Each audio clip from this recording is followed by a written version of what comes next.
Welcome to another edition of Coffee Break Sports. I am your sports barista, Rod the Magnificent, back with another episode, and we are in wild card weekend of NFL action, ladies and gentlemen, and we're about to get into these NFL wild card week predictions. Before I get into it, let's hit the like button, hit the subscribe button, hit the share button, share this with your loved ones, and comment down below. What do you think?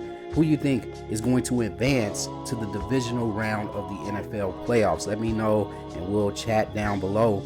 But right now, let's break down what I'm going to be doing with these episodes leading up to the Super Bowl. Now, I'm no sports expert or anything like that. I'm not one of those Nostradamus types that want to predict who I think is going to win the Super Bowl. I like to do this week by week. If I'm wrong, I'm wrong. If I'm right, hey, it is what it is. But I want to get into who I think is going to advance to the divisional round. So enough of me rambling. You're here for one thing and one thing only. You're here to see who I'm going to pick to advance to the next round. So let's get it. And we're going to start things off with our first matchup on Saturday. The Chargers go on the road to face the Houston Texans. Now, I just want to throw something out there. I'm just so sick of division winners getting home court or home field advantage in the playoffs when their record is not better than another team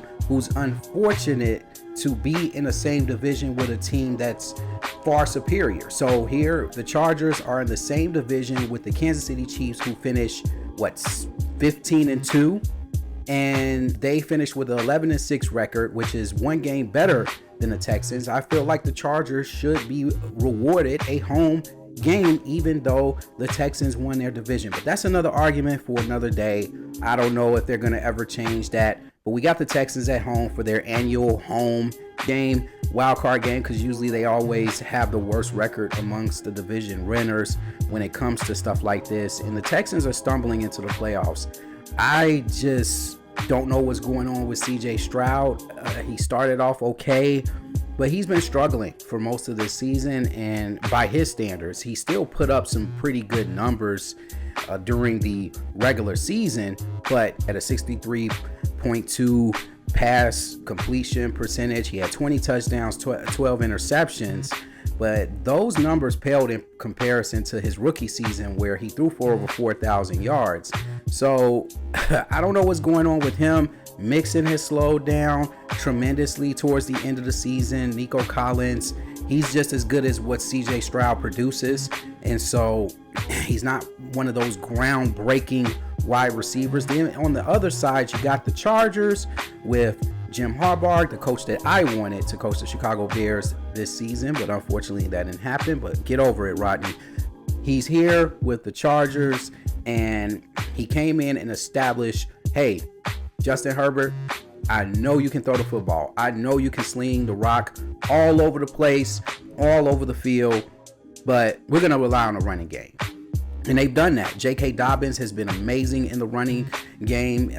Then Lad McConkey, or Ladidi McConkey, as Jordan Peele would call him, or Keegan Michael Key, by the way, I'm sorry. Keegan Michael Key called him Ladidi McConkey. So I just think that the Chargers are going to be going into this game looking to slow the game down like they always do and play a grinded out type of game. And CJ Stroud doesn't do well in those type of games.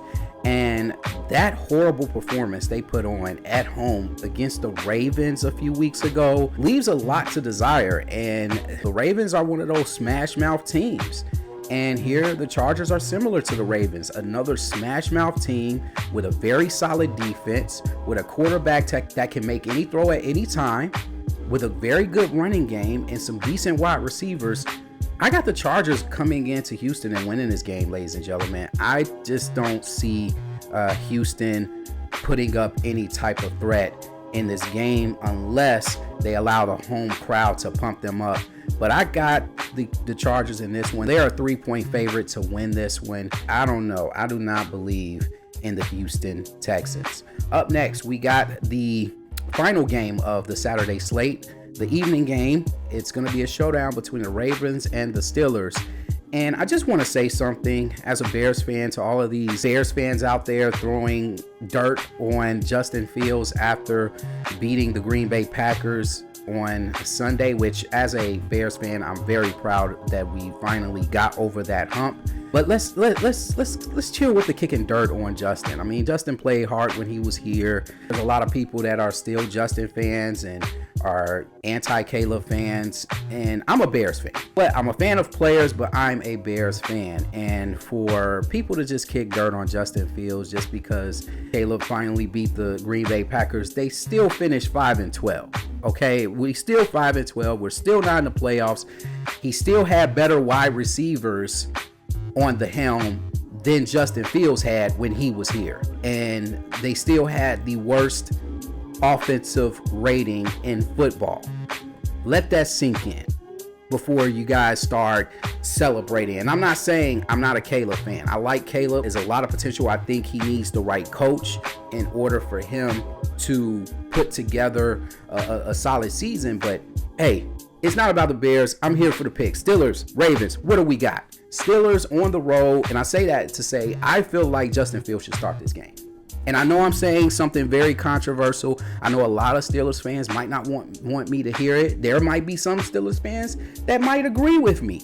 Let me know if you agree with me in the comment section. I think Justin Fields should start in this game, because the last 4 games has shown you that Russell Wilson doesn't have it anymore. He is not the same quarterback he was in Seattle. I would not be surprised if we see a Justin Fields appearance in this game against the Ravens. And if you're Mike Tomlin, you got to try something different, because the Ravens, they're red hot. And I'm not saying that Justin Fields is going to come in and put up huge numbers, but Justin Fields was definitely going to put pressure on the Ravens defense that can. So that's just my thought. And I know Pickens is not playing well.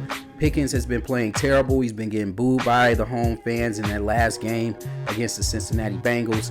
But I feel like Justin should have started in that game, to be honest with you, because what were you going to lose? I mean, you got a meeting with the Steelers. You're still in the playoffs. I feel like Tomlin should have went with Justin Fields for that last game. But with that being said, the Ravens coming off a 12-5 season, Lamar Jackson with another MVP caliber season with the help of Derrick Henry in the backfield. Their defense is getting healthy at the right time, and the Ravens are poised to make another playoff run. Now here, this is where the pressure begins for Lamar Jackson. It's not the regular season anymore. Time to show up and show out, and I think he will against the Steelers team that has limped it to the playoffs.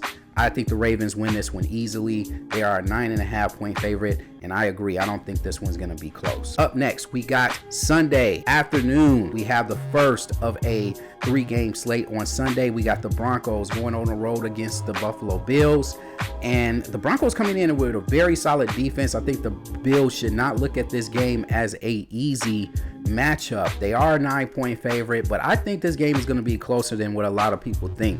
Bo Nix is playing with confidence. He the Chiefs last week, but as of this recording, but the Chiefs didn't have their starters in. They were resting playoffs, so not much to take from that. But hey, Bo Nix is playing with confidence, and games like that can be a good thing for a rookie quarterback going into his first ever playoff game. But I just think the Bills are too much of a well-oiled machine to lose this game. I think it's going to be a tight one, but I think the Bills win this one. I think they win by a field goal. I'm thinking maybe 24-21 type of score here. I think it's going to be one of those really close games. The Buffalo Bills always have bad weather during this time of the year. I think that will help slow things down. But I think this is going to be a very good matchup. Again, the pressure's on Josh Allen now. We're in the playoffs. We did all this Josh Allen for MVP worship during the regular season. Regular season is over.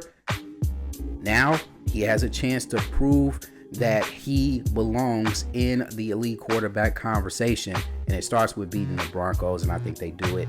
I think they will advance. Bills on top of the Broncos for that one. The Packers and the Eagles up next. And the Packers coming off a humiliating loss to the Chicago Bears at home by a field goal. Shout out to Santos for that game winner. And the Packers don't look good, y'all. They just don't look good. They haven't looked good all season. They're the most unconvincing 11-6 team that I've ever seen. First of all, this team is 1-5 in their own division, and they finished 11-6. And a lot of it had to do with they had some favorable home games against some very bad teams, and that's the reason why they have such a good record. And I just don't believe in this team at all. Defensively, offensively, Jordan Love is not the second coming of Aaron Rodgers and Brett Favre like everybody thought he was be. They overpaid him too quick, in my opinion. And the Green Bay Packers jumped the gun a little bit too quick. They felt like, oh, we're the Green Bay Packers. We anoint great quarterbacks, one quarterback after another. No, it doesn't happen that way. You're still an organization that rely on the quarterback. Like, don't be looking at Jordan Love like he's the second coming of these quarterbacks. And I just don't believe in the Packers. They're going on the road against an Eagles team that's coming in red hot. Barkley's going to be playing his first playoff game with the Eagles. He's looking to win a Super Bowl with this team. I think the Eagles are the biggest threat to coming out of the NFC, in my opinion. And I got the Eagles winning this one at home against the Packers. They are a 4.5-point favorite. I think the Eagles blow the Packers out. Up next, we got the Commanders going up against the Buccaneers for a Sunday night showdown. I think this might be one of the best games of the week. The Buccaneers at home with a rejuvenated Baker Mayfield, who was slinging the ball all over the place this season, throwing for 4,000 yards. He was just amazing this year. And then you have Jaden Daniels, who is coming off a stellar rookie season, 25 touchdowns, 9 interceptions, and he averaged 8.7 yards per rush, 6 rushing touchdowns. I mean, he had a stellar rookie season. He's the shoe-in for Rookie of the Year, over Bo Nix, over Caleb Williams, over Drake May. And I just think that this is going to be an interesting matchup. Now, Tampa Bay Buccaneers did beat the Washington Commanders earlier this season, I think in the opener in Tampa. And so this is going to be a rematch. Now, Washington was still trying to figure things out, but now Washington comes into the building a lot different than the team that they faced in the home opener. So I think this is going to be a pretty good game. Irving has been an excellent treat at running back for the Buccaneers. Mike Evans does Mike Evans things, 11 touchdowns this year, even though he was injured during the midway point of the season. He's playing well. I just feel like this is a pick'em game. I think Baker Mayfield with the playoff experience that he has, Mike Evans with the playoff experience, I just think, and that defense, of course, has playoff experience. I think Tampa Bay wins this one in a close game by a field goal at home. They'll have the home field advantage. And I don't know. I think Jaden Daniels, who played fantastic at the beginning of the season, I think after the Hail Mary game against the Bears, he kind of tailed off a little bit, but then he regained his momentum towards the end of the season and was able to carry it on into the playoffs. I think this is going to be a really good matchup, but I got the Tampa Bay Buccaneers in this one. They are a 3-point favorite. And last but not least, we have the Vikings on the road going up against the Rams, and I got the Vikings in this one. They're a 1-point favorite. This is another pick'em game. The Rams, they're like that old car that you love. You know, sometimes you get in the car, it drives like a beauty, and then the next moment, the starter goes out, and you got to get another starter, for it, and it drives beautiful for 2 or 3 days. Then the alternator goes out on it, and it's like, oh man, but I love this car so much. Buying stock into this team, and but sooner or later they're going to let you down. And that's what I feel about this Rams team. They're an old car with a lot of mileage, but at the same time, they get you places. They get you wins. They're 10-7, another team that doesn't deserve a home game. I feel like the Vikings should be at home for this one. But hey, it is what it is. The Vikings coming into this game after being embarrassed by the Detroit Lions to win the division. I think the Vikings will shake off the dust from that defeat, and they will come into the Rams and overpower the Rams. I just feel like the Vikings overall are the better team.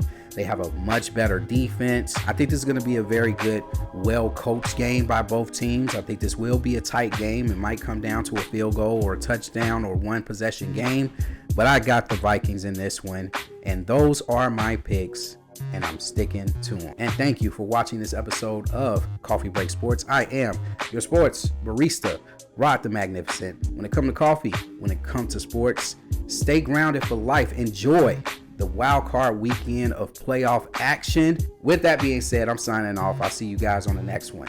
Peace.